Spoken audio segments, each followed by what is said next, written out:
আসসালামু আলাইকুম ওয়া রাহমাতুল্লাহ। বাংলাদেশের আসন্ন যে নির্বাচন, এই নির্বাচনে বাংলাদেশের যুব সমাজ, তরুণ সমাজ কি চায়, বাংলাদেশের সাধারণ জনগণ কি চায়? বাংলাদেশের সাধারণ জনগণ এবং তরুণ সমাজ চায় বাংলাদেশের ন্যায় প্রতিষ্ঠা হোক, সঠিক বিচার প্রতিষ্ঠা হোক, যার যার অধিকার শেষে ফিরে পাক, অন্যায়ের বিরুদ্ধে সবাই রুখে দাঁড়াক, এটাই সবাই চায়। আর এই ন্যায় প্রতিষ্ঠা হওয়ার জন্য সঠিক যোগ্য প্রার্থী নির্বাচিত হবে, এবং সঠিক যোগ্য প্রার্থী কারা, এটা আমরা যারা সাধারণ জনগণ এদেরকে সিদ্ধান্ত নিতে হবে।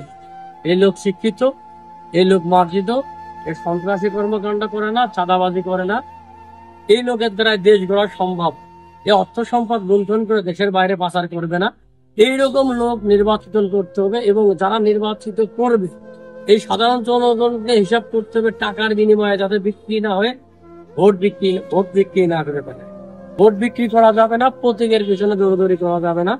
সঠিক নির্বাচনের সঠিক সিদ্ধান্ত নিতে হবে এবং সাধারণ জনগণের পাশে থেকে সাধারণ জনগণের জন্য কাজ করবে, এরকম লোক নির্বাচিত করতে হবে। এটাই আমাদের সাধারণ জনগণের চাওয়া। আসসালামু আলাইকুম।